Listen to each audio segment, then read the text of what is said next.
자, 오늘 하나님 말씀은 사무엘상 21장 1절로 15절까지 말씀입니다. 자, 오늘 말씀의 제목은 두려워 말라, 이런 제목으로 하나님 말씀 함께 은혜를 상고하도록 하겠습니다. 오늘 본문에 여러분들이 익히 잘 알고 있는 모든 신앙인들이 사랑하고 흠모하는 다윗이 등장을 합니다. 여러분들이 다윗 하면 먼저 어떤 이미지가 연상이 되세요? 다윗 하면 성군 다윗, 시편을 노래했던, 정말 하나님을 사랑했던, 또 무엇보다도 골리앗을 때려 눕혔던 믿음의 용사, 믿음의 용장, 이런 이미지가 떠오른단 말이죠. 하나님께서 다윗을 표현할 때 내 마음에 뭐한 자다? 합한 자다. 다시 말하면 내 마음하고 다윗은 코드가 딱 맞는다, 이렇게 얘기하셨어요. 그렇게 칭찬하실 만큼 하나님 사랑을 특별히 받은 사람이 이 다윗이었습니다. 무엇보다도 이 다윗은 얼마나 큰 축복을 받았는가 하면 메시아의 직계 조상이 되는 그런 놀라운 축복을 받았죠. 그러니까 하나님이 이 다윗을 얘기할 때마다 후대에 이제 다른 왕들이 일어나잖아요. 그럼 그 왕들에게 혹은 선지자들을 통해서 말씀을 직접 주시면서 뭐라고 하셨냐면, 너희가 누구 같기만 해라? 다윗 같기만 해라. 다윗 정도만 해라. 그러면 된다. 그러면 네가 좌로 가든 우로 가든 오직 흔들리지 않고 말씀 안에 서서 내 종 다윗 정도만 하면, 다윗 받기만 하면 어딜 가든지 내가 형통하게 할 것이다. 너 책임져 주겠다. 이런 말씀을 하신 만큼 다윗 하면 정말 하나님의 특별한 은혜와 사랑을 받았던, 우리 기억 가운데 굉장히 좋은 이미지만 많이 가지고 있는 그런 사람이 다윗입니다. 그런데 오늘 본문에 보면 정반대의 다윗의 이미지가 등장을 하고 있는 거예요. 굉장히 실수가 연거푸 나옵니다. 여기도 알다시피 다윗이 이스라엘 가운데 전면에 급부상했던 사건이 뭐였어요? 그렇죠. 골리앗을 때려눕힌 사건이었죠. 엘라 골짜기에서 이제 블레셋과 전면전이 이루어지는데 다윗이 나와가지고 하나님을 모욕하고 하나님의 군대를 막 모욕할 때 아무도 나가지 못하고 벌벌 떨고 있을 때 다윗이 마침 아버지 심부름 갔다가 그 장면을 목도하고 어떻게 합니까? 어린 목동에 불과했던 다윗이 나가서 물맷돌로 골리앗을 쳐 죽인단 말이에요. 이때부터 이스라엘 가운데 한낱 어린 목동에 몰고 갔던 다윗이 영웅으로 부각되어지는, 전면에 대등장하는 이런 사건이 되는 거죠. 그리고 이제 갈 때는 아버지 심부름 갔다가 도시락 들고 갔다가 올 때는 개선 장군 되어서 돌아오는 거예요. 그러니까 돌아오는데 여자들이 나와가지고 백성들이 나와서 뭐라고 외쳤다고요? 사울이 죽은 자는 얼마? 천천히요. 다윗이 죽은 자는 만만이다 하면서 여자들이 막 다윗에게 립서비스를 막 하는 거예요. 그러니까 근데 이것을 듣고 사울이 마음에 담아두었다 그랬어요. 그러면서 다윗을 주목합니다. 그러면서 다윗에게 군대 장관을 맡겼는데 다윗이 군대 장관을 맡기니까 일을 잘했어요, 잘했어요. 그러니까 그것도 불편한 거야. 그래서 사울이 고의적으로 다윗을 군대 장관에서 천부장으로 강등시켜 버립니다. 근데 강등시켰는데 천부장을 잘했어요. 또 잘하는 거예요. 그래도 못마땅한 거예요. 그러니까 이 사울이 이 다윗을 바라볼 때 일을 너무 잘하니까, 너무 잘하는 감당하는 것을 보고 이 마음 가운데, 사울 마음 가운데 어떤 마음이 드냐면 두려운 마음이 드는 거예요. 자, 박 집사가 일을 잘하는데 김 집사가 두려운 마음이 들었다는 얘기 쉽게 하게요. 왜 그랬을까요? 왜 사울 마음 가운데 두려운 마음이 들었을까요? 자기도 하나님 앞에 성령을 받았던 사람이었거든요. 그러니까 다윗 속에 역사하시는 분이 성령 하나님이라는 것을 직감적으로 아는 거예요. 그러니까 지금 저 지혜가, 저 일 처리하는 방식이 누구의 지혜냐? 하나님의 지혜구나. 하나님으로부터 오는 것이구나라는 걸 너무 잘 아는 거예요. 그렇기 때문에 자기와 과거에 함께 하셨던 하나님이 지금 다윗에게로 가는구나. 이 사실을 아니까 두려운 거예요. 자, 사무엘상 18장에 이제 가게 되면 어떤 사건이냐면, 손에 피 묻히지 않고 이놈 죽여야겠다. 그래서 어떻게 하냐면 다윗에게, 너 내 딸 줄 테니까 너 가서 블레셋, 다른 거 필요 없고 그냥 블레셋 사람 머리 표피 100개만 가져와, 이랬단 말이에요. 그럼 내가 너 우리 사위 맞아줄게, 부마로 삼겠다, 이러는 거예요. 그런데 이제 사울은 왜 그런 생각을 했냐면, 이렇게 전쟁통에 다윗을 밀어 넣어서 그러면 얘가 뛰어들었다가 죽겠지, 이런 생각을 한 겁니다. 그런데 그냥 다윗이 알겠습니다 그러더니 나가더니 룰루랄라 그러더니 100개가 아니라 2배. 사람의 표피 몇 개요? 200개를 가지고 온 거예요. 그러니까 야 이게 뭐 백성들이 또 난리가 나죠. 역시 다윗이다. 근데 자기 딸 미갈이 또 다윗을 사랑하네? 좋아하는 거예요. 그뿐 아니라 자기 아들도 요나단도 다윗을 사랑해요. 좋아해. 그뿐 아니라 신하들도 다윗을 합당하게 여기고 온 백성들이 다윗을 연호하는 거예요. 다윗 너무 좋아, 너무 좋아 이러면서. 자, 이쯤 되니까 이제 사울 마음이 두려움을 떠나서 어떻게 돼요? 아, 이거 완전히 죽여야겠다. 끝장내야겠다. 이런 생각을 하게 되는 겁니다. 자, 그래서 사무엘상 오늘 본문 앞에 20장에 보면 33절을 한번 보세요. 거기 보면 이런 말씀이 있죠. 사울이 요나단에게 단창을 던져 죽이려 한지라 요나단이 그의 아버지가 다윗을 죽이려 결심한 줄 알고. 아니 지금 단창을 아들에게 던지는 게 다윗이 아니라 이미 다윗에게는 그런 사건이 또 있었어요. 근데 지금 이게 무슨 말이냐면 사울이 자꾸 아버지가 다윗을 그 멀쩡한 다윗을 죽이러 가니까 아버지 왜 자꾸 다윗을 죽이러 갑니까? 저 성령 충만한 다윗 하나님의 사람 죽이러 이러지 마세요 아버지. 정신 차리세요. 이러니까 아버지가 열을 받아서 아들한테 칼을 던져버린 거예요. 칼을 던지니까 이제 이때 요나단이 딱 생각하기를 아버지가 선을 넘었구나. 이성을 잃었구나. 이제 안 되겠구나. 이래서 다윗에게 야 너 아버지가 완전히 너 죽이려고 하는 것 같아. 너 도망가야 돼. 직구해 준 겁니다. 그래서 이제 다윗이 그 사실을 알고 부랴부랴 도망간 곳이 오늘 이제 본문 읽었던 21장 이 제사장들의 땅 놋땅이라고 하는 곳이에요. 그냥 아무것도 챙기지 못하고 놋땅으로 갔는데 왜 갔느냐? 사무엘 같은 제사장들 성막에 있던 자리였어요. 자기를 호의적으로 생각하던 곳이었단 말이에요. 그래서 그곳으로 갔는데 처음에 가서 거기 있는 제사장에게 뭘 구했는가? 뭘 구했어요? 떡을 구했어요. 급하게 나오다 보니까 먹을 게 아무것도 없어서 떡 5덩이 주십시오. 마침 그 제사하고 물려낸 떡이 있어서 떡을 5개를 챙깁니다. 여기까지는 아무 문제 없어. 큰 무리가 없단 말이에요. 근데 문제는 이제 8절부터 시작이 되는 거예요. 잘 보세요. 여기 보면 이제 여러분들 모습, 과거 모습이 그대로 나와요. 자, 여기 보면 이제 8절에 보니까 아히멜렉에게 이르되 여기 당신의 수중에 창이나 칼이 없나이까? 왕의 일이 급해서 내가 칼과 무기를 가지 못했습니다. 하면서 칼을 구하는 겁니다. 자, 지금 다윗이 제사장에게 무엇을 구하고 있냐면 무엇을 구하고 있다고요? 칼을 구하고 있어요. 칼. 여러분들이 지금 소 닭 보듯이 이 본문을 보시면 안 돼요. 이걸 보면서 어떤 생각을 하셨냐면 제가 얘기했잖아. 생각해야 된다고 기억하고 생각하셔야 된단 말이에요. 그러면 여기서 굉장히 이상한 지점을 발견하셔야 돼요. 그게 뭡니까? 지금 칼을 누구에게 구하고 있는 거예요? 제사장에게 구하고 있단 말이에요. 이 말은 뭐냐면 조계사 가서 삼겹살 구하는 거예요. 지금 절에 가가지고 삼겹살 주세요 이러고 있는 거란 말이에요. 그러니까 지금 절간 가서 마치 이렇게 삼겹살 구하는 것처럼 이 다윗이 지금 어떻다는 거예요? 상황 분별이 안 될 만큼 급박했다는 거예요. 이런 어처구니없는 행동을 하고 있어요. 근데 보세요. 또 희한하게 근데 또 거기 칼이 있네? 근데 거기 또 칼이 있어요. 칼이 있는데 무슨 칼입니까? 누구 칼이에요 이게? 대답 좀 해봐요. 같이 읽었는데. 윤자 누구 칼이라고? 골리앗의 칼이 있는 말이야. 골리앗의 칼이 있어요.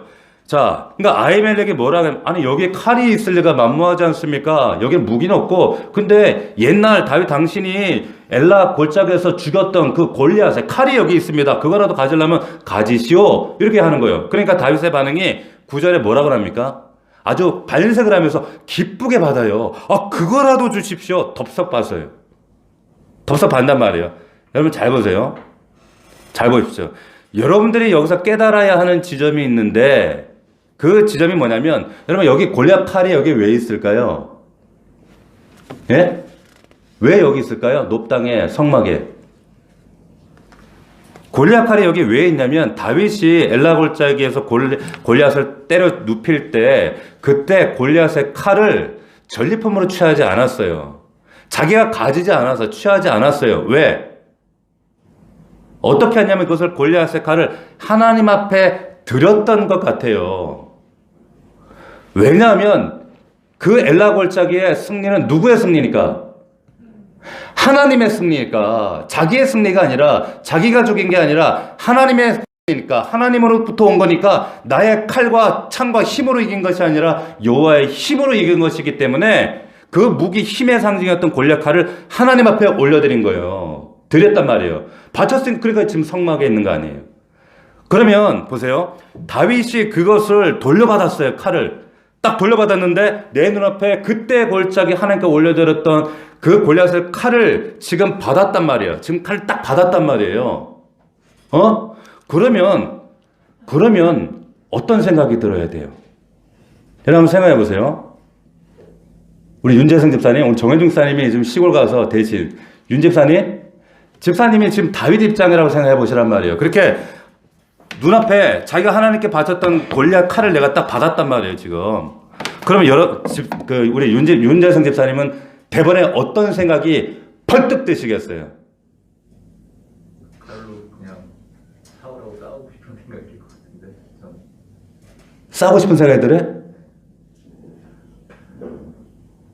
여러분 잘 생각해 보세요.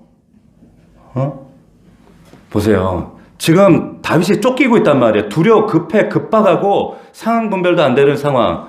내가 칼 필요합니다. 얘기했을 때 눈앞에 칼이 딱 왔는데 그게 골리앗 칼이 딱 있는 거예요. 그러면 그때 자기 영혼과 생각 속에 그리고 기억 속에 기억하라고 했잖아요. 생각하라고 했잖아. 그러면 자기 생각 속에 뇌를 관통하는 한 가지 생각 딱 뭐예요? 내가 옛날에 골리앗을 때려 눕힐 때는 그때는 칼과 단창으로 나아가지 않고 오직 여호와의 이름, 만군의 여호와의 이름으로 나아갔는데 그때는 그래서 골리앗도 때려 눕혔는데 전쟁에서 승리했는데 나는 지금 왜 칼 찾고 있지? 나 왜 골리앗 칼 붙잡고 이렇게 안전을 도모하고 있지? 여러분 이 생각이 들겠어요? 안 들겠어요?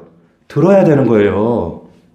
여러분 드셔야 되는 거예요. 왜? 그 믿음의 증거가 골리앗 칼이잖아요. 그걸 받았단 말이에요. 칼을 보고 깨달아야 할 지점이 뭐냐면 하나님 믿고 하나님 신뢰하고 내가 나아갈 때는 담대하게 정말 골리앗도 물리쳤는데 다윗은 지금 이 골리앗 칼 보고 이거 내 도움이야 이러고 있단 말이에요. 안전을 추구하고 있단 말이에요. 여러분 잘 보세요. 원래 다윗은 이렇게 칼과 단창을 의지하던 사람이 아니었단 말이에요. 아니었어요. 그런데 지금 골리앗 칼을 딱 봤을 때 지금 엉뚱한 행동을 하는 겁니다.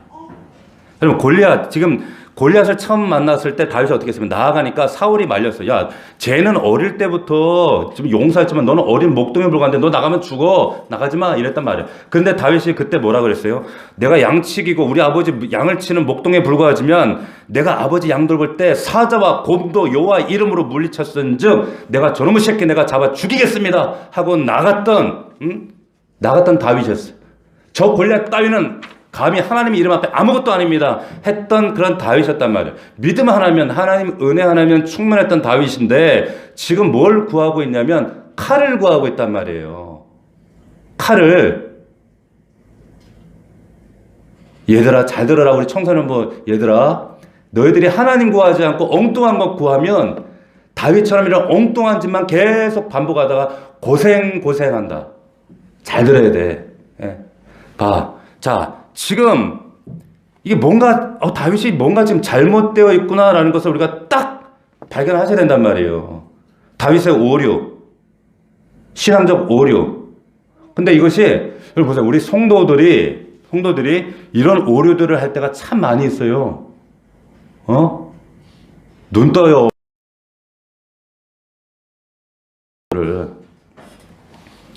여러분 목사가 이렇게 애타게 얘기할 때는 여러분 이게 같이 이신전심 되셔야 돼요. 왜냐하면 설교를 제가 하나님 앞에 묻고 고민하고 고할 때는 여러분들의 얼굴을 떠올리면서 이 말씀을 준비해요. 얘기인즉슨 이건 여러분 사정이에요. 내 사정이 아니라. 잘 보세요.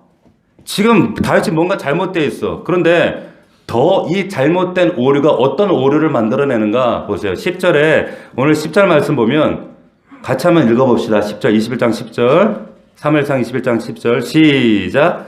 그날에 다윗이 사울을 두려워하여 일어나 도망하여 가드 왕 아기스에게로 갑니다. 높당에서 이제 가드로 가요. 가드로 갑니다. 보세요. 여기에 보면 이게 히브리 문법적으로 보면 와우 연속법이라고 그래서 여기 나오는 일들, 동사들 이런 것들이 연속적으로 착착착착 지금 진행됐다는 그런 의미를 지금 강조하고 있는 거예요. 연속적으로. 예를 들면 여기에 지금 10절에 일어나 도망하여 갔다는 거예요. 바로. 근데 먼저 지금 높담에 갔었잖아요. 근데 그날에 여기 보세요. 그날에 언제 도망한 거예요? 높당에 갔는데 그날에 간 거예요. 또 그날에 도망해서 또 가는 거예요. 어? 연속적으로. 아예 지금 그 제사장에게 갔잖아요. 칼 찼잖아요. 뭔가 지금 대비책을 했잖아요. 그런데 안심이 안 되는 거예요. 그래가지고 칼까지 찼는데 또 밤늦은 시간 하룻밤 격리하고 갈만 하지 않습니까? 그런데 불안하니까 두려우니까 또 어디에 두려워하여 일어나 아기스에게로 갑니다. 가드 왕 아기스에게 가는 거예요. 적국에게 망명했단 말이에요. 자, 보세요. 이게 여러분 왜 최악의 선택이냐? 이런 식으로 우리가 최악의 선택. 보세요. 여기 잘 보세요. 가긴 갔는데 어디로 갔습니까? 가드로 갔어요. 가드 왕, 가드. 근데 여러분 골리앗의 그 고향이 골리앗이 어디 사람이에요? 예? 골리앗 고향이 어디예요? 가드예요, 여러분. 가드. 별로 안 놀라시네? 이 보세요. 이게 왜 최악의 선택이냐면 다윗이 아마 이런 생각했던 것 같아요. 블레셋 가드가 내 원수의 원수는 나의 뭐 동료다. 뭐 이렇게 생각했던 것 같아. 그래가지고 내가 블레셋 가지면 안전하겠지 이런 생각을 하고 갔는데 거기가 어디냐면 아기스 가드 땅이에요. 그런데 거기가 골리앗 고향이란 말이에요. 생각해 보세요. 지금 골리앗 고향인데 골리앗 칼 차고 가는 거예요. 이게 상식적으로 이치적으로 이해가 됩니까? 보세요. 영적으로 어두워지면 이렇게 분별 없는 행동을 합니다. 이게 저와 여러분들 얘기예요. 이상한 짓 하는 거예요. 여러분 그거 아세요? 골리앗한테 동생 있는 거 아세요? 골리앗한테 동생 있는 거 아세요? 사무엘하에 보면 골리앗 동생이 나와요. 이름이 뭐냐면 라음이라는 동생이 있어요. 그 가드 땅에 거인이 블레셋 쪽에 한 5명이 있었는데 그중 하나가 골리앗, 라음이 그리고 3명이 더 있어요. 물맷돌을 다윗이 5개를 왜 준비한 줄 아세요? 다른 놈이 나올까봐 그렇게 5개를 준비한 거예요. 아시겠어요? 보세요. 그러니까 지금 고향에 지금 가드에 가면은 동생 라음이가 가드에 거기서 살겠어요? 살겠어요? 살지. 그러면은 지금 도망가는데 가드로 가면 여우 피하다가 지금 호랑이 굴로 들어갔단 말이에요. 그러면 라음이가 자기 형 죽인 원수가 자기 눈앞에 딱 오면은 라음이가 어떻게 할까요? 가만 놔둘까요? 가만 놔둘까요? 가만 놔주지 않지. 죽이지. 그리고 블레셋 사람들이 볼 때 이거 우리 전쟁을 패하게 했던 지금 대적이잖아요. 놔두겠어요? 죽인단 말이에요. 그러니까 10절에 그날에 다윗이 사울을 두려워해 일어나 도망하여 가던 아기스를 가니 11절 우리 같이 한번 읽어봅시다. 11절 시작. 아기스의 신하들이 아기스에게 말하되 이는 그 땅의 왕 다윗이 아니니까 무리가 춤추며 이 사람의 일을 노래해서 사울이 죽인 자는 천천히 다윗은 만만이로다. 보세요. 이게 뭐라고 얘기하는 거예요? 지금 이렇게 얘기하면서 이게 무슨 말이냐면 얘 다윗인데요? 저 우리 패배하게 만들었던 우리 원수인데요? 제 발로 들어왔네요? 지금 이러는 거예요. 쉽게 얘기해서 이 얘기 한단 말이에요. 12절. 자, 이 12절에 보면 다윗이 이 말을 그의 마음에 두고 가드왕 아기스를 심히 두려워해요. 그제서야 뭐예요? 정신이 돌아오는 거예요. 내가 지금 뭔 짓을 한 거지? 자, 우리는 이게 우리말 개역 개정으로 들으면 이게 실감이 안 나는데 현대어 성경으로 읽으면 이게 좀 실감나게 번역이 되어 있어요. 자, 한번 읽어드릴게요. 다윗이 이 말을 듣고 가슴이 뜨끔했다. 그는 가드왕 아기스 옆에 있는 것도 안전하지 못하는 생각이 그제서야 들었다. 이렇게 되는 거예요. 보세요. 쟤 다윗인데?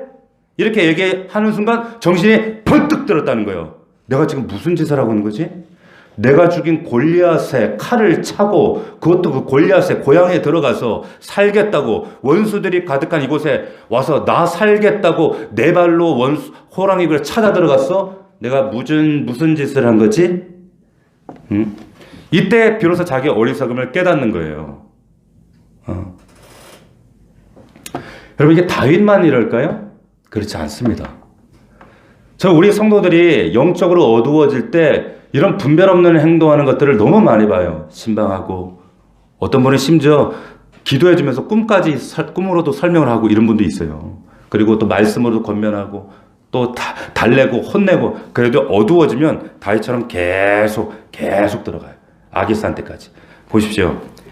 여기 처음에는 다윗이 누굴 사울을 두려워해서 그랬는데 나중엔 계속 증폭돼서 아기스를 두려워 블레셋을 나중엔 나흐미를 염려하고 두려워해야 할 그런 상황까지 치닫게 되었다. 생각해 보세요. 여러분 그 영성이 충만하고 시편을 그 수없이 고백했던 다윗, 하나님 마음에 합한 그 믿음의 용장이 그 충만했던 다윗이 왜 이렇게 형편없이 무너졌을까?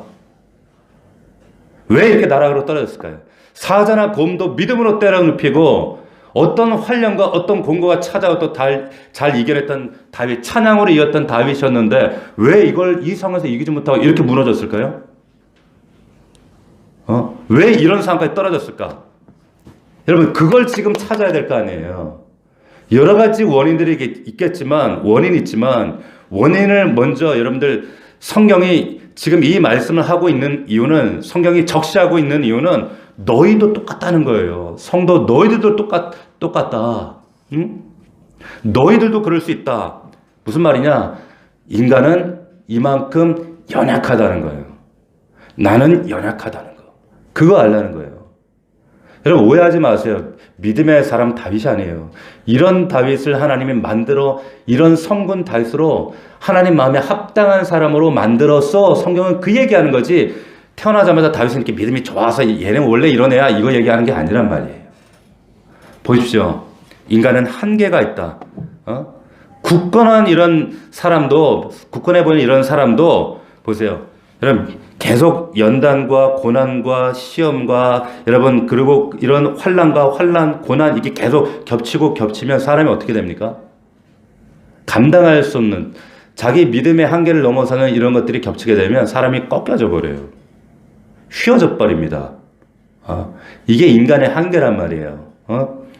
성경은요 절대로 인간을 과대포장하지 않습니다. 그렇다고 평가절하하지도 않아요. 그러나 평가절상하지도 않아요. 인간은 인간의 한계가 된 연약한 존재라는 거. 하나님 그거 기억하라는 거예요. 그게 나라는 거예요. 그렇기 때문에 보세요. 그 엘리야 같은 믿음의 선지자도 그냥 꼬꾸라지잖아요. 하나님 나 죽여주세요 이러고 있단 말이에요. 아브라함 같은 사람도 하나님이 너 약속의 땅 벗어나지 마. 믿음의 경계란 말이에요. 그런데 걔로 남방으로 내려가서 절대로 넘어서지 않았던 믿음의 경계를 박차고 애굽으로 내려가 버린단 말이에요. 그게 믿음의 종수, 인간의 한계였단 말입니다. 보십시오. 이게 인간의 모습, 인간의 한계다. 두 번째, 왜 또 이렇게 쓰러지는 이유가 뭐냐면 두려움에 사로잡혔기 때문에 그렇습니다. 오늘 제목이 그거예요. 근데 보세요. 아니 두려움에 빠진 사람한테 왜 두려움에 빠졌냐고 물어보면 아니 이거 무슨 말이 안 돼. 질문이 말이 안 되는 거. 이게 순환 오류 아닙니까? 이렇게 여러분들이 질문할 수 있는데 여기에 보면 지금 두려움에 빠져서 또 두려움을 만드는 걸 볼 수가 있어요. 무슨 말일까요? 두려움은 두려움을 낳습니다. 보세요. 처음에는 사울을 두려워하는데 두려움이 계속 증폭되고 있잖아요. 더 겹겹이 쌓여간단 말이에요. 다윗이 사울을 두려워 도망하는데 전에는 칼을 의지하지 않다가 이제 칼을 의지하게 되면서 거기에 뭔가 이제 만족이 돼야 되잖아요. 이제 좋은 칼을 얻었잖아요. 이제 그럼 두려움이 사라져야 되잖아. 그런데 그렇지 않다니까요. 그 두려움이 심해져서 더 급박하게 도망가고 그 아기스 때문에 더 심히 두려워하게 되고 더 두려움이 이제 가드 땅에서 증폭되어지는 거예요. 자, 두려움은 두려움을 낳습니다. 네. 이게 지금 다윗이 우리에게 보여주는 모습이에요. 보세요. 그러면 문제는 지금 이 얘기를 하는 이유는 해결 방법을 우리가 알아야 될 거 아니에요. 이런 본문에서 등장하지 않지만 이 다윗이 이후에도 엄청난 참 실수들을 많이 하거든요. 그런데 우리도 그럴 수 있어요. 아니 지금 여러분들이 그러고 있다니까요. 그럼 이것을 어떻게 우리가 해결할 것인가? 이 상황 가운데 딱 들어갔을 때 다윗이 썼던 시편이 있습니다. 거기에 답이 나옵니다. 그 시편이 뭐냐면 시편 34편과 시편 56편이 그 시편이에요. 근데 순서상으로 보면 56편이 먼저예요. 자, 시편 56편으로 한번 가보겠습니다. 자, 이 해답, 여기가 본론이니까 여러분 잘 들으셔야 돼요. 그리고 지금 다윗처럼 엉뚱하게 헛발질하고 계시는 분들은 잘 들으시고 다윗이 이런 정말로 절망적인 상황에서 어떻게 하나님 앞에 이걸 이기고 극복했는가, 이 궁지에서 일어나게 되는가 우리가 볼 수가 있습니다. 자, 여기 보세요. 시편 56편 842면에 보면 다윗의 믹담시 인도자를 따라 요낫 르호김에 맞춘 노래, 그러면서 제목이 뭐라고 되어 있어요? 같이 읽어볼까요? 시작. 다윗이 가드에서 블레셋인에게 잡힌 때, 아까 읽었던 사무엘상 21장 그때 아기스에게 망명했을 때 그 얘기예요. 그때 지은 시예요. 보세요. 여기에 보면 56편에 핵심적으로 반복하는 단어, 그게 뭔지 여러분 잘 보세요. 하나님이여 내게 은혜를 베푸소서. 사람이 나를 삼키려고 종일 치며 앞지하나이다. 내 원수가 종일 나를 삼키려 하며 나를 교만하게 치는 자들이 많사오니 내가 두려워하는 날에는 내가 주를 어떻게 하리이다? 의지하리이다. 4절. 내가 하나님을 의지하고 그 말씀을 찬송할지라. 내가 하나님을 의지하였은즉 두려워하지 아니하리니 혈육을 가진 사람이 되게 어찌하리까? 다음 밑으로 쭉 내려와서 8절, 유명한 말씀이죠. 8절 다 같이 시작. 나의 유리함을 주께서 계수하셨사오니 나의 눈물을 주의 병에 담으소서. 울면서 기도하는 거예요. 지금 울면서. 근데 지금 기도하면서 이것이 주의 책에 기록되지 아니하나이까? 내가 아뢰는 날에 내 원수들이 물러가리니, 아뢰는 날에 원수들이 물러가리니 이것으로 하나님이 내 편심을 내가 아나이다. 결론적으로 알았다는 거예요. 10절 다 같이 시작. 내가 하나님을 의지하여 그의 말씀을 찬송하며 여호와를 의지하여 그의 말씀을 찬송하리로다. 자, 어떤 단어가 반복됐어요 지금? 의지. 자, 여러분 잘 보세요. 저를 보세요. 두려움을 이겨내는 가장 첫 번째 확실한 명확한 방법은 뭐냐? 하나님을 의지하는 겁니다. 아멘?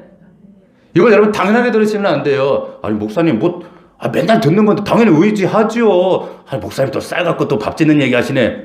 이렇게 들으면 여러분 이 말씀이 여러분들에게 관통하는 능력으로 안 나타나요. 아니 목사님 똑같은 얘기 하시네. 여러분 보세요. 여기에 하나님 의지한다는 게 도대체 무슨 뜻일까요 이게? 보세요. 이게 원문에 히브리어 원문에 보면 의지한다는 말을 보면 별거 다를 거 없어요. 뭐냐면 하나님께 초점을 두고 신뢰를 두고 소망 둔다 이거예요. 이게 의지입니다. 의지. 뭐라고요? 하나님께 초점 두고 신뢰를 거기에 두고 그리고 하나님께 소망 둔다 이 말이에요. 별거 없어요. 여러분 다 알아요. 다 아는 겁니다. 그런데 조금만 더 들어가 보시자고요. 여기서 이 의지의 본질적인 의미 보세요. 여기에 이 의지라고 하는 건 뭐냐면 의지한다는 말은 뭐냐면 하나님만을 의지하는 거예요. 아시겠어요? 의지하는 거예요. 근데 하나님만 의지하는 거예요. 할렐루야. 아시겠어요? 지금 칼을 의지하는 게 아니라 자기 이 머리박 지혜를 의지하는 게 아니라 내 지혜, 내 능력 의지하는 게 아니라 누구만 의지한다고요? 하나님만 의지하는. 여기 조금 저기 조금 이것 조금 의지하는 건 아니라는 거예요. 여러분들이 왜 실패하는지 아시겠습니까? 여러분 사람에게는 우리 안에는 이 죄성 안에 숨겨진 근원적 두려움이 누구나 다 있습니다. 근원적 두려움이에요. 저는 어릴 때 어떤 그 근원적인 두려움이 있었냐면 아버지가 일찍 돌아가시고 아버지에 대한 기억이 4살 때까지 목욕탕 같이 갔던 기억 그거 하나밖에 없어요. 그런데 제 안에 어릴 때 어떤 그 5살, 6살짜리 박창균이라고 하는 아이가 어떤 생각을 했냐면 막연하게 이런 두려움을 가지고 있었어요. 우리 엄마도 빨리 죽으면 어떡하지? 엄마가 사라지면 어떡하지? 그러면 우리 누나하고 나는 어떻게 되지? 여러분 생각해보세요. 5살짜리, 4살짜리가 이런 막연한 두려움이 있었어요. 근원적 두려움. 그래서 어머니에 대한 애착이 제가 좀 컸던 것 같아. 예. 근데 그 근원적 두려움이 거기에 있다는 것을 제가 몰랐어요. 그래서 그것을 대체할 대상들을 제가 살면서 막 찾더라고. 찾다가 어떻게 보면 아내도 그런 대체 대상인지도 모르겠어요. 그런데 우리가 깨닫습니다. 어느 순간에 그 근원적 두려움을 대체할 대상은 오직 하나님밖에는 없구나라는 것을 우리 영혼에 관통하는 깨달음으로 알게 돼요. 아멘? 다 안다니까요. 내가 의지하는 사람, 돈, 내 배경, 이게 나를 안전하게 지켜줄 근원적 두려움을 해결할 것들이 못 되는구나. 우리는 압니다. 영혼 깊숙이 이걸 알아요. 그래서 여러분 하나님만 의지한다는 건 뭐냐면 절대로 흔들리지 않고 오직 완벽한 의지 대상인 그분을 붙잡는다는 거예요. 할렐루야. 자, 쉽게 얘기하면 하나님께 올인한다 그 말이에요. 올인. 올인이에요. 올인. 성경에 너희 하나님은 방패야, 너희 의지야, 너희 도움이야. 왜 시편에서 왜 이렇게 반복합니까? 제발 좀 알아들으라고. 제발 좀 깨달으라고. 왜 올인하지 못하냐고 하는 거예요. 여러분 보세요. 여호와께 올인. 여러분 올인 좋아하잖아요. 올인. 주식할 때 여러분 올인 하잖아요. 몰빵. 근데 보세요. 우리 주식 투자할 때 계란 한 판에 다 담으라. 한 그릇에 다 담지 말라는 그런 얘기 있잖아요. 세상 말로. 쉽게 얘기하면 뭐냐면 삼성이 잘 나간다고 삼성한테 내 재산 절대 몰빵하시면 안 돼요. 어디다 소위 말하는 분산 투자하잖아요. 어떻게 합니까? 테슬라도 좀 사고 애플도 좀 사고 LG 에너지 솔루션도 좀 사고 이게 분산 투자하는 게 세상 방식이란 말이에요. 그런데 신앙적 원리는 그게 아니에요. 올인 하셔야 돼요. 올인. 의지하는데 여기 조금 의지하고 저것 조금 의지하고 그리고 하나님도 의지하면 아무 역사와 능력과 기적이 나타나지 않는다는 거예요. 하나님만 의지하시길 주의 이름으로 당부합니다. 기억하셔야 돼요, 여러분. 이게 얼마나 힘드냐면 다윗도 바닥을 치고서야 이걸 깨달았단 말이에요. 그게 아기야산 왕한테 가가지고 망명해가지고 침 질질 미친 척하면서 문 끄적끄적거리면서 그 바닥을 치고서요 비로소 깨닫는 거예요. 내가 지금 뭔 짓 하는 거예요 이게 이러면서. 여러분들에게 이 성경을 주신 이유는 뭡니까? 그러지 말라는 거 아니에요. 여호와를 의지하는 것이 궁극적인 힘이다. 자, 두 번째 시편 56편 그리고 또 하나 있다 했죠. 시편 34편으로 가보시죠. 시편 34편 826면 잘 기억하세요. 시편 34편 거기 제목이 뭐라고 나옵니까?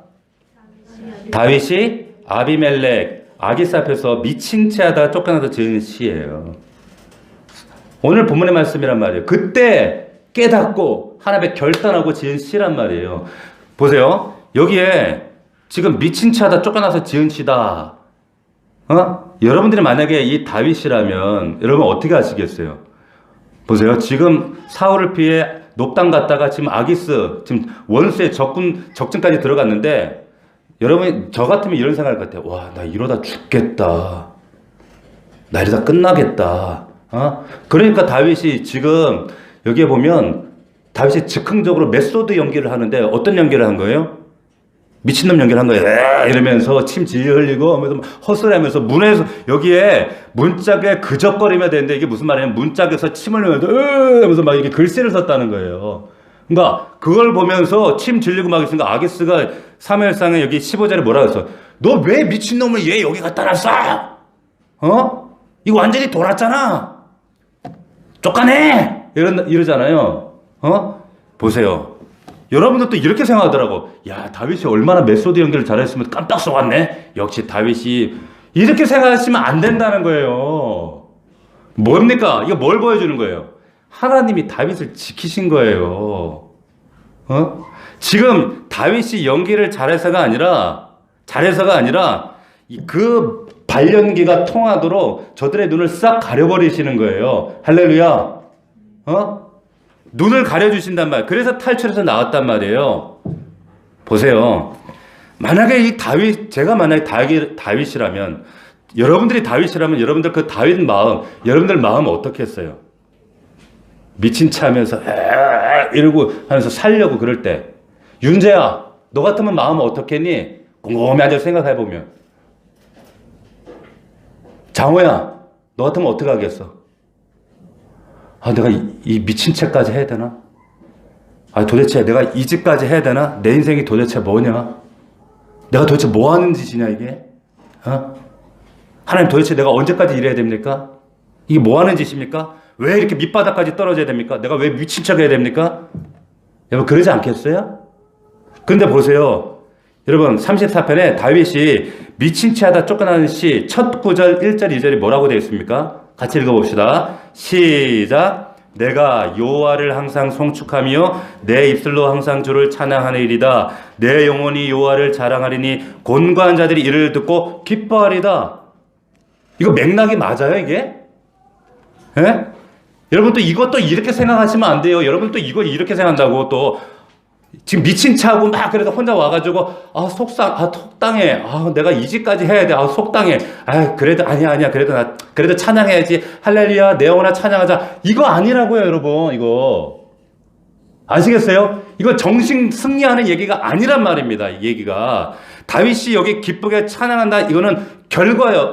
어떻게 다윗이 이것을 극복해내서 이 말은 정말 기뻤다는 거예요. 3절에 뭐라 그러냐면 보세요. 나와 함께 여호와를 광대하시다 하며 함께 그 이름을 높이세. 어떻게 높여 지금 상황이 이루고 있는데 이게 왜 이런 얘기를 하고 있냐면 자기가 가지고 있는 이런 비참하고 억울하고 말도 안 되는 이런 상황까지도 완전히 역전시킬 만한 깨달음을 다윗이 그 머릿속에 관통했다는 거예요. 할렐루야. 그렇다면 보세요. 그 다윗 머리에 그 관통했던 그 생각, 깨달음이 뭔지를 지금 우리가 공유하자는 거예요. 그게 뭔지 다윗도 그걸 여러분들에게 공유해주고 싶은 거예요. 그 모든 상황과 무너진 마음을 역전시킬 만한 그 깨달음이 뭔가 잘 보세요. 4절 뭐라고 얘기하냐면 내가 여호와께 간구함에 내게 응답하시고 내 모든 두려움에서 나를 건지셨도다. 결과예요. 결론. 6절 같이 읽습니다. 시작. 이 곤고한 자가 부르짖음에 여호와께서 들으시고 그의 모든 환난에서 구원하셨도다. 여호와의 천사가 주를 경외하는 자를 둘러진치고 그를 건지신도다. 건졌다는 거예요. 17절로 쭉 내려가 보세요. 같이 읽습니다. 17절 시작. 의인이 부르짖음에 여호와께서 들으시고 그들의 모든 환난에서 건지셨도다. 아멘. 자, 여기서 계속해서 반복해서 지금 말하는 게 있어요. 뭐 하는 거예요, 지금? 예? 부르짖어 간구하고 있는 거예요, 지금. 보세요. 다른 말로 지금 뒤집어서 얘기하면 뭐 하는 겁니까? 기도하고 있는 거예요.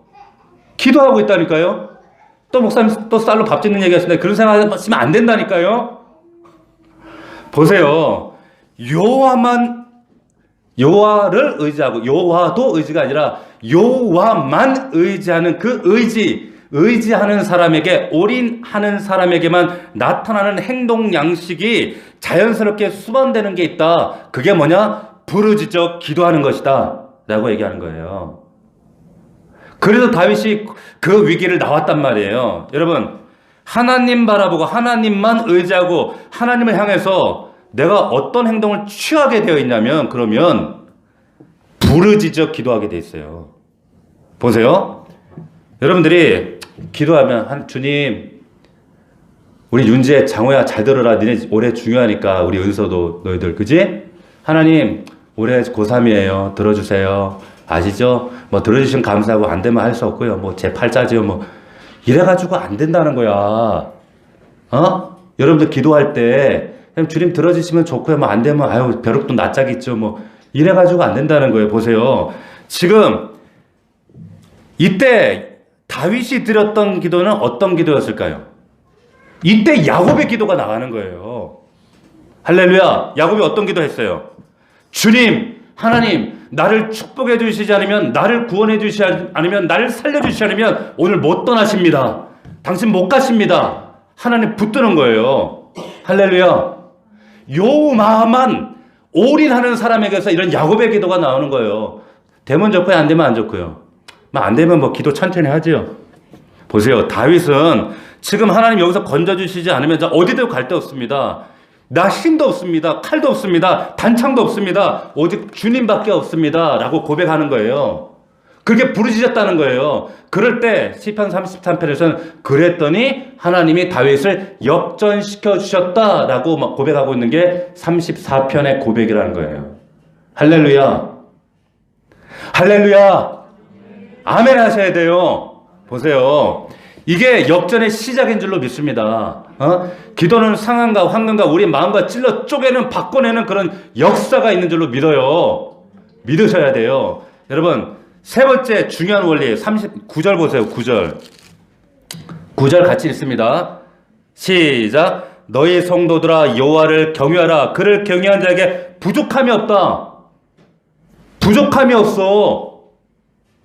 비결은 뭐예요? 경외입니다. 경외. 거기 11절에도 나와요. 너희 자녀들아, 같이 읽어보시죠. 11절 시작. 너희 자녀들아 와서 내 말을 들으라. 내가 여호와를 경외하는 법을 너에게 가르칠게. 다윗이 이 모든 과정들을 사무엘상을 통해 다 관통해서 깨닫고 경험해서 내린 결론. 야, 경외야, 경외. 이거 가르칠게. 이게 해답이야. 이렇게 얘기하는 거예요. 무슨 말입니까? 다윗이 뭔가 하나를 깨달았는데 그게 뭐냐면 여호와를 경외하는 법을 깨달았단 말이에요. 경외는 뭐냐면 야레라고 하는 거예요. 야레. 무슨 말이냐면 여기에 똑같이 쓰인 단어가 사무엘상에 다윗이 사울을 심히 두려워해요. 다윗이 아기스 왕을 심히 두려워해요. 똑같은 단어가 이 야레예요. 이게 경외란 말이에요. 무슨 말입니까? 너희 성도들아 여호와를 두려워하란 말이에요. 왜? 그 두려워하는 자에게 부족함이 없다. 보십시오. 여러분 충격 좀 받으셔야 돼요. 무슨 말이냐면 다윗이 깨달았던 놀라운 지혜가 뭐냐면 바로 이런 겁니다. 하나님을 두려워하면 세상을 두려워하지 않게 된다는 거예요. 아시겠어요? 그게 경외란 말이에요. 하나님 두려워하면 세상 두려워하지 않아요. 두려워할 대상은 누구밖에 없다? 하나님밖에 없다. 여러분, 성도들이 하나님 두려워하지 않아요. 여러분, 목사가 하나님 두려워하지 않으면 어떻게 하는지 아세요? 하나님 두려워하지 않으면 목사도요, 인간 두려워합니다. 인간 두려워하는 목사가 설교 어떻게 하는 줄 아세요? 사람 구미에 맞는 설교예요. 이런 설교에 좋아하겠지. 이런 설교하면 삐지겠지. 이러고 있어요. 여러분, 성도들이 하나님 뜻에 합당한 하나님 두려워하면 어떻게 하는 줄 아세요? 자기 삶의 현장에서 하나님이 원하시는 말과 행동합니다. 하나님 두려워하지 않으니까 겁없이 까부는 거예요. 보세요. 지금 여기에 보세요. 두려움이 계속 증폭되고 있잖아요. 그러면서 결론이 경외야. 경외. 두려움. 하나님을 두려워해야 돼. 이렇게 결론을 내리고 있어요. 왜 이렇게 두려움에 휩싸인지 아세요? 여러분들이? 지금도 마음 한켠에 두렵고 불안하고 어떡하지? 이런 분들이 있어요. 왜 그런지 아십니까? 오늘 말씀이 여러분들에게 명확하게 적시하는 거예요. 네가 하나님 두려워하지 않기 때문에 지금 불안한 거야. 네가 하나님 두려워하지 않기 때문에 네 마음속에 두려움이 너를 꽉 장악하고 있는 거야. 지금 그 이야기 하시는 거예요. 여러분, 우리 이 자리에 우리 모두가 하나님을 두려워할 줄 아는 우리 넘치는 교회가 됩시다. 아멘. 하나님 두려워하셔야 돼요. 하나님 두려워하는 자가 되면 내 안에 있는 근원적 두려움, 각자 여러분들 가지고 있는 그 모든 두려움이 다 상쇄되고 사라질 줄로 믿습니다. 아멘. 보세요. 나중에 이 모든 것들을 극복한 다윗이 아까 사무엘상 22장 가면 어떤 일이 일어난 줄 아세요? 바닥을 쳤잖아요. 올라가는 거예요. 22장에 가면 드디어 이제 아둘람굴의 역사가 나와요.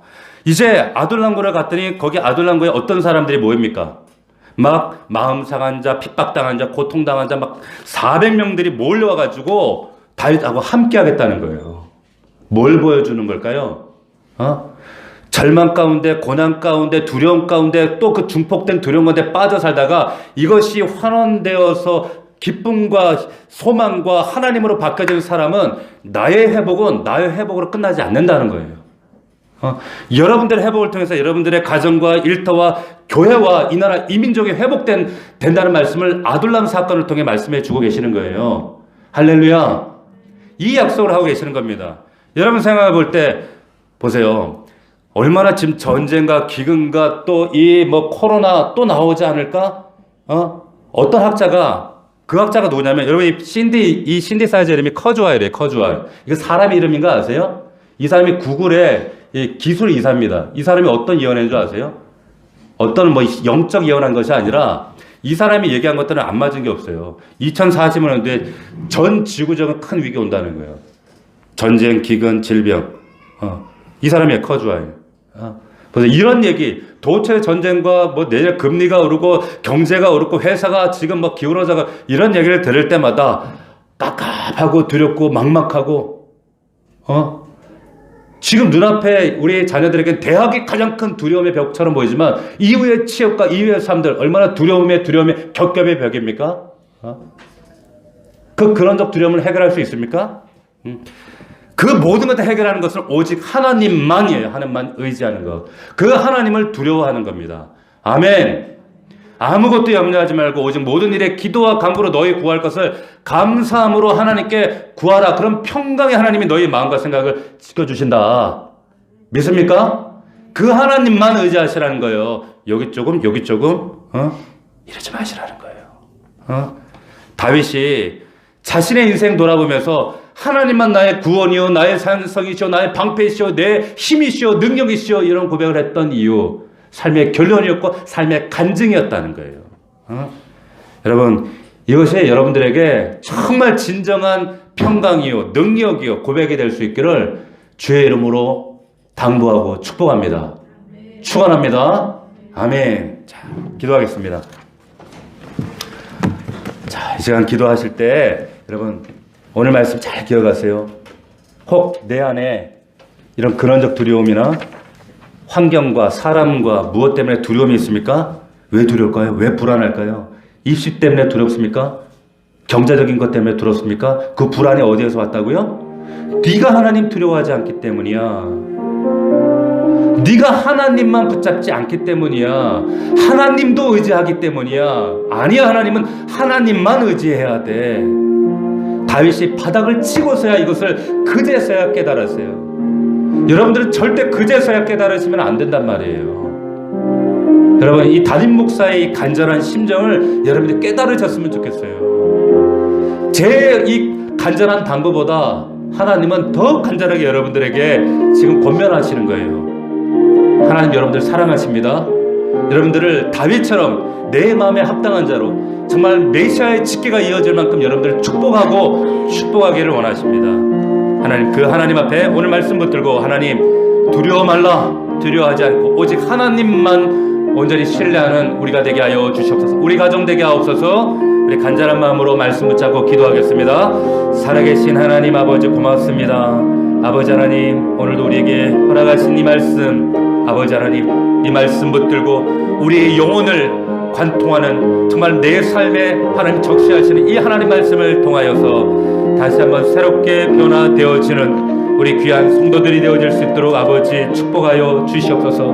하나님 정말로 다윗이 아버지 하나님 블레셋을 사울왕을 피하여 아버지 하나님 블레셋으로 아버지 하나님 아기스에게로 아버지 원수의 적진에게 정말 어처구니 없는 그런 아버지 하나님 상식적으로 맞지 않는 그런 행동을 할 때에 하나님 두려움이 그의 모든 삶을 압도했을 때에 아버지 하나님 그럼 정말 하나님 해서는 안 될 행동들을 반복했던 것처럼 아버지 하나님 말씀을 통해 우리가 다시 깨닫고 분별하여서 진리 안에서 바르게 분별할 수 있는 우리 귀한 성도들 될 수 있도록 인도하여 주시옵소서. 이 곤고한 자가 부르짖음에 여호와께서 들으시고 모든 환난에서 구원하셨도다.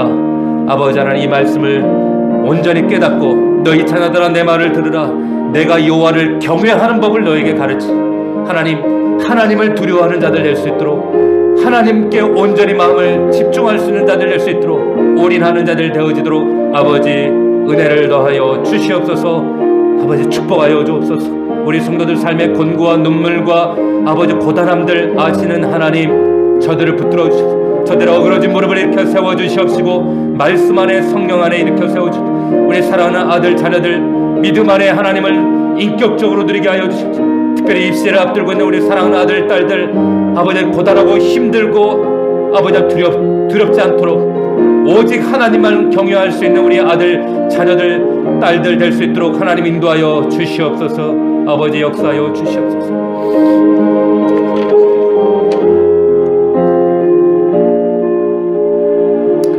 하나님 우리 아버지 고맙습니다. 아버지 진정으로 두려워할 대상을 두려워하지 못할 때 헛된 것들 그 두려움에 세상적 근원적 두려움에 압도되어서 높당으로 또는 블레셋으로 아기스로 아버지 하나님 이런 어처구니 없는 도망자 신세처럼 살아가는 것이 바로 믿는 우리 성도들의 모습입니다. 갈팡질팡하는 우리의 영적 모습들 흐트러지는 우리의 모습들 다시 한번 말씀과 진리 앞에 우리가 깨닫고 우리의 믿음의 허리띠를 바로 메고 하나님 앞에 바로 서는 우리 믿음의 종들 다 될 수 있도록 인도하여 주시옵소서. 하나님만 의지하게 하시고 하나님을 두려워하는 자들이 될 수 있도록 아버지 우리 성도들을 축복하여 주시옵소서. 예수님의 이름으로 기도하옵나이다. 아멘.